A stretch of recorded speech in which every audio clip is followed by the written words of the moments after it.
ನಮಸ್ಕಾರ ಬಂಧುಗಳೇ, ಎಲ್ಲರೂ ಹೇಗಿದ್ದೀರಾ? ಎಲ್ಲರೂ ಚೆನ್ನಾಗಿದ್ದೀರಾ ಅಂತ ಭಾವಿಸ್ತಾ ಇವತ್ತಿನ ವಿಡಿಯೋನ ನಾನು ಶುರು ಮಾಡ್ತಾ ಇದ್ದೀನಿ.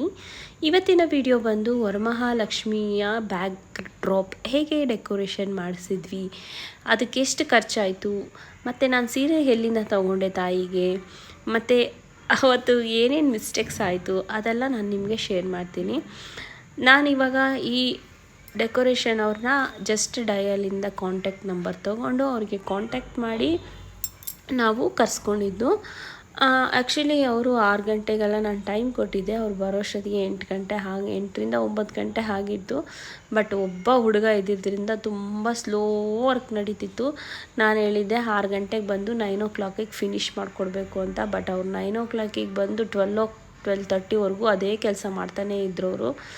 ನನಗೆ ಯಾಕಂದರೆ ಪೇಷನ್ಸ್ ಇಲ್ಲ, ಅವತ್ತು ಫುಲ್ಲು ಓಡಾಟ ತಿರುಗಾಟ ಶಾಪಿಂಗ್ ಮಾಡಿ ಸುಸ್ತಾಗಿದೆ. ಬೇಗ ಇವ್ರು ಮುಗಿಸ್ಬಿಟ್ಟು ಹೋದರೆ ನಾನು ಬೇರೆ ಕೆಲಸ ಮಾಡ್ಕೋಬೋದು ಅಂದರೆ ಇವ್ರದ್ದೇ ಕೆಲಸ ಆಗ್ತಾಯಿತ್ತು.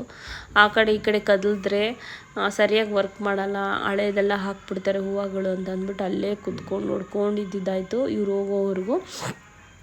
ಇವ್ರಿಗೆ ಈ ಡೆಕೋರೇಷನ್ಸ್ಗೆ ನಾವು ಪೇ ಮಾಡಿದ್ದು 18,500. ಬೇರೆ ಎಲ್ಲ ಕಾಂಟ್ಯಾಕ್ಟ್ ಬಂದಿತ್ತು, ಬಟ್ ಅವರೆಲ್ಲ ತುಂಬ ಕಾಸ್ಟ್ ಹೇಳಿದರು. ನಾರ್ಮಲ್ ಸಿಂಪಲ್ ಡೆಕೋರೇಷನ್ಸ್ಗೆ ಅವ್ರು 20K 20.5 25K ಆ ಥರ ಎಲ್ಲ ಹೇಳಿದರು. ನಂಗೆ ವರ್ತಿಲ್ಲ ಅನ್ನಿಸ್ತು. ಈ ಹೂವದ ಡೆಕೋರೇಷನ್ ನಂಗೆ ತುಂಬ ಇಷ್ಟ ಆಯಿತು. ಸರಿ ಆಯಿತು ಮಾಡಿಸೋಣ ಅಂತಂದ್ಬಿಟ್ಟು ಇದನ್ನೇ ಫೈನಲ್ ಮಾಡಿಕೊಂಡು ಹೇಳಿದ್ವಿ. ಹಾಗೆ ಇವರೇ ನಮಗೆ ಡೋರ್ಗೆ ಕೂಡ ಫ್ಲವರ್ ತಂದು ಹಾಕಿದರು. ಇವು ಎರಡೂ ಸೇರಿ ನಮಗೆ 18.5. ಯಾಕಂದರೆ ಆವಾಗ ಹೂವು ರೇಟ್ ಜಾಸ್ತಿ ಇರುತ್ತೆ. ಬಟ್ ಈ ಹೂವು ರೇಟು ನಾನು ಪರ್ಸ್ನಲ್ಲಾಗಿ ತಾಯಿಗೆ ಹೂವು ಹಾರ ತೊಗೊಂಬರ್ಬೇಕಾದ್ರೆ ಆವಾಗ ಹೋಗಿದ್ದಾಗ ಇದೆಲ್ಲ ಒಂದು 100 ರೂಪೀಸ್ಗೆಲ್ಲ ಒಂದು ಬಂಚು ಸಿಗ್ತಾಯಿತ್ತು. ಬಟ್ ಇವ್ರು ಜಾಸ್ತಿ ತೊಗೊಂಡ್ರು, ಏನು ಮಾಡೋಕ್ಕಾಗಲ್ಲ. ನಾನು ಅನಿಸ್ತು ಮೋಸ ಹೋದ್ವಿ ನಾವು ಅಂತ. It's okay. ಬಟ್ ಇವಾಗ ನೋಡಿ ಎಷ್ಟು ಫ್ರೆಶ್ ಆಗಿದೆ ಅಲ್ವಾ. ಎಲ್ಲೆಲ್ಲಿ ಏನೇನು ಕಳ್ಕೋಬೇಕು ಅಂತ ಅಂದ್ಬಿಟ್ಟು ಇರುತ್ತೋ, ಏನೂ ಮಾಡೋಕ್ಕಾಗಲ್ಲ. ನಾನು ಆವಾಗಲೇ ಹೇಳ್ತಿದ್ದೆ, ಮತ್ತೆ ಮಿಡಿಲಲ್ಲಿ ಏನೋ ಮಾತಾಡಿದೆ ನೋಡಿ. ಈಗ ಎಷ್ಟು ಫ್ರೆಶ್ ಆಗಿದೆ ಅಲ್ವಾ. ನೆಕ್ಸ್ಟ್ ಡೇಗೆಲ್ಲ ಅಷ್ಟೇ ಡಲ್ಲಾಗೋಯ್ತು ಫ್ಲವರ್ಸು. ಯಾಕಂದರೆ ಅವರು ಯೂಸ್ ಮಾಡಿರೋ ಸ್ಪಂಜ್ಗಳನ್ನೇ ತುಂಬ ಟೈಮ್ ಯೂಸ್ ಮಾಡಿರೋ ಸ್ಪಂಜ್ನೇ ತೊಗೊಂಡು ಬಂದು ಇಟ್ಟಿದ್ರು ಅವರು. ಹಾಗಾಗಿ ಹೂವು ಎಲ್ಲ ಡಲ್ಲಾಗೋಯ್ತು.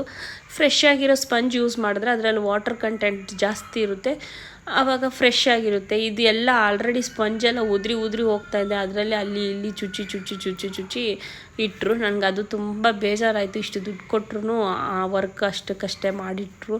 ಅದು 2 ದಿವಸ ಕೂಡ ಸ್ಟೇ ಆಗಲಿಲ್ವಲ್ಲ ಹೂವು ಅನ್ನೋದೊಂದು ಬೇಜಾರಿತ್ತು. ಆಮೇಲೆ ಇವೆಲ್ಲ ಡೆಕೋರೇಷನ್ ಮುಗಿದ ಮೇಲೆ 12:30 ಆಗಿತ್ತು. ಆಗ ಮನೆಯೆಲ್ಲ ಕ್ಲೀನ್ ಮಾಡೋ ಅಷ್ಟೊತ್ತಿಗೆ ಸಾಕಾಗೋಯ್ತು. ಆ ಗ್ರೀನ್ ಕಲರ್ ಲೀವ್ಸ್ ಥರ ಕಾಣಿಸ್ತಿದೆಯಲ್ಲ, ಅದ್ರ ತುಂಬ ಮುಳ್ಳು. ಅದನ್ನು ಅವ್ರು ಅರ್ಧ ಬಾಚ್ಕೊಂಡು ಹೋದ್ರು, ಆದರೆ ನೀಟಾಗಿ ಬಾಚ್ಕೊಂಡು ಹೋಗಿಲ್ಲ ಅವರು. ಆಮೇಲೆ ನಾನು ಅವ್ರು ಹೋದ್ಮೇಲೆ ಎಲ್ಲ ಕ್ಲೀನ್ ಮಾಡಿ ಎಲ್ಲ ಆಗೋಷ್ಟೊತ್ತಿಗೆ 2 ಗಂಟೆ ಆಯಿತು. ಕ್ಲೀನ್ ಮಾಡಿ ಕಸ ಗುಡಿಸಿ ಮನೆ ಒರೆಸಿ ಎಲ್ಲ ಮಾಡೋಷ್ಟೊತ್ತಿಗೆ 2 ಗಂಟೆ ಆಗೋಯ್ತು. 2 ಗಂಟೆ ನಂತರ ನಾನು ಎಲ್ಲ ಟೇಬಲ್ಸ್ ಎಲ್ಲ ರೆಡಿ ಮಾಡಿಕೊಂಡು ತಾಯಿಗೆ ಸೀರೆ ಉಡ್ಸೋದಕ್ಕೆಲ್ಲ ರೆಡಿ ಮಾಡಿಕೊಂಡೆ. ಬಟ್ ಆ ವಿಡಿಯೋ ಯಾವುದೂ ತೆಗ್ದಿಲ್ಲ. ಯಾಕೆ ಗೊತ್ತಾ, ನಂಗೆ ಪೇಷನ್ಸ್ ಇರಲಿಲ್ಲ. ಅಷ್ಟು ಪೇಷನ್ಸ್ ಹೋಗ್ಬಿಟ್ಟಿತ್ತು ನನಗೆ. ದಿನಾಲ ಎದ್ದಿರಬೇಕು ಅಂದರೆ ಎಂಥವ್ರಿಗೆ ಆಗಲಿ ಕಷ್ಟ ಆಗುತ್ತಲ್ಲ. ಅವರೆಲ್ಲ ಮಾಡಿಬಿಟ್ಟು ಹೋದರು.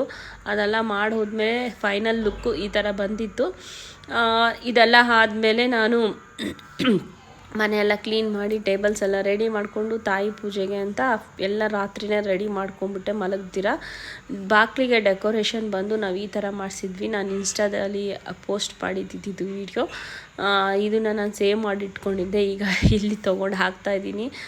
ನಾನು ಇನ್ಸ್ಟಾದಲ್ಲಿ ಪೋಸ್ಟ್ ಮಾಡಿರೋದ್ರಿಂದ ಇದನ್ನು ನನಗೆ ಯೂಟ್ಯೂಬ್ಗೆ ಎಡಿಟ್ ಮಾಡೋದಕ್ಕೆ ಸ್ವಲ್ಪ ಈ ಥರ ಬಂತು ವಿಡಿಯೋ. ಸೊ ಆ ಕಡೆ ಈ ಕಡೆ ಸ್ವಲ್ಪ ವೀಡಿಯೋಸು ಸರಿ ಇಲ್ಲ. ಬಟ್ ಏನೂ ಅಂದ್ಕೋಬೇಡಿ, ಇದೆಲ್ಲ ಇನ್ಸ್ಟಾದಲ್ಲಿ ಪೋಸ್ಟ್ ಮಾಡಿದ್ದಿದ್ದು ವೀಡಿಯೋಗಳನ್ನೇ. ನಾನು ವೀಡಿಯೋಗೆ ತಿರುಗಿಸಿ ಕ್ಯಾಮ್ರಾನ ತೆಗೆದಿಲ್ಲ, ನಾರ್ಮಲಾಗಿ ತೆಗೆದಿದ್ದೆ. ಅದನ್ನೇ ಇವಾಗ ಅಡ್ಜಸ್ಟ್ ಮಾಡಿ ಇಷ್ಟು ಮಾತ್ರ ಮಾಡಿದ್ದೀನಿ ವೀಡಿಯೋನ. ಈ ಥರ ನಾನು ಡೆಕೋರೇಷನ್ ಮಾಡಿದ್ದೆ ದೇವರಿಗೆ. ಸೀರೆ ಬಂದು ನಾನು PSR ಸಿಲ್ಕ್ಸಿಂದ ತೊಗೊಂಡಿದ್ದು. ಬ್ಯಾಂಗ್ಳೂರಲ್ಲಿ ಮಲ್ಲೇಶ್ವರಂ ಜಯನಗರದಲ್ಲೆಲ್ಲ ಇತ್ತು, ಬಟ್ ಅವರು ಕೋವಿಡ್ ಟೈಮಲ್ಲಿ ಪರ್ಮನೆಂಟಾಗಿ ಕ್ಲೋಸ್ ಮಾಡಿಬಿಟ್ರು ಬ್ಯಾಂಗ್ಳೂರಲ್ಲಿ. ನಾವು ಚೆನ್ನೈಗೆ ಹೋಗಿದ್ವಿ ಸೀರೆ ತೊಗೊಳೋದಕ್ಕೆ ಅಂತಲೇ, ಯಾಕಂದರೆ ನನಗೊಂದು ಕಂಫರ್ಟ್ ಝೋನಲ್ಲಿ PSRಲ್ಲಿ ಹೋದರೆ ನನಗೆ ಒಳ್ಳೆ ಸೀರೆ ಸಿಗುತ್ತೆ ಅನ್ನೋದು. ಅವರು ಕ್ಲೋಸ್ ಮಾಡಿದ್ಮೇಲೆ ನಾನು ಬೇರೆ ಕಡೆ ಎಲ್ಲ ಸೀರೆ ತೊಗೊಂಡೆ, ನನಗೇನು ಇಷ್ಟ ಆಗಿಲ್ಲ. ಬಟ್ ಅಲ್ಲೋಗಿ ಸೀರೆ ತೊಗೊಂಡ್ರೆ ನನಗೊಂದು ಸ್ಯಾಟಿಸ್ಫ್ಯಾಕ್ಷನ್ ಇರುತ್ತೆ, ಒಳ್ಳೆ ಸೀರೆ ಸಿಕ್ಕಿದೆ ನನಗೆ ಅನ್ನೋದು. ಅದು ಒಬ್ಬೊಬ್ಬರ ಮೈಂಡ್ಸೆಟ್ಟು. ಕೆಲವರು ಹಾಗೆ ಒಂದಕ್ಕೆ ಫಿಕ್ಸ್ ಆಗಿ ಹೋಗ್ಬಿಟ್ರೆ ಹಾಗೆ ಫಿಕ್ಸ್ ಆಗಿರ್ತಾರಲ್ಲ, ಹಾಗೆ ಫಿಕ್ಸ್ ಆಗಿಬಿಟ್ಟಿರ್ತೀವಿ. ಹಾಗೆ ನಾನು ದೇವ್ರಿಗೆ ಪೂಜೆ ಎಲ್ಲ ಮಾಡಿ ನೆಕ್ಸ್ಟ್ ಡೇ ತಾಯಿ ಹತ್ರ ಬೇಡ್ಕೋತಾ ಇದ್ದೆ ನನಗೇನೇನು ಬೇಕು ಅಂತ ಅಂದ್ಬಿಟ್ಟು. ಇದಾಗಿತ್ತು ಇವತ್ತಿನ ವಿಡಿಯೋ. ಈ ವಿಡಿಯೋ ಏನಾದರೂ ನಿಮಗೆ ಇಷ್ಟ ಆಗಿದ್ದರೆ, ನಾವು ಮಾಡಿಸಿರೋ ಡೆಕೋರೇಷನ್ ಆಗಲಿ, ನಾನು ಮಾಡಿಟ್ಟಿರೋ ತಾಯಿಗೆ ಅಲಂಕಾರ ನಿಮ್ಗೆ ಇಷ್ಟ ಆಗಿದ್ದರೆ ದಯವಿಟ್ಟು ಶೇರ್ ಮಾಡಿ. ಈ ವಿಡಿಯೋನ ಆದಷ್ಟು ಹೆಚ್ಚು ಲೈಕ್ ಕೊಡಿ. ಹಾಗೆ ನೀವು ಯಾರು ಹೊಸ್ದಾಗಿ ಚಾನಲ್ ವಿಸಿಟ್ ಮಾಡ್ತಿದ್ರೆ ಸಬ್ಸ್ಕ್ರೈಬ್ ಮಾಡ್ಕೊಂಡು ನೋಡ್ಕೊಳ್ಳಿ. Thank you.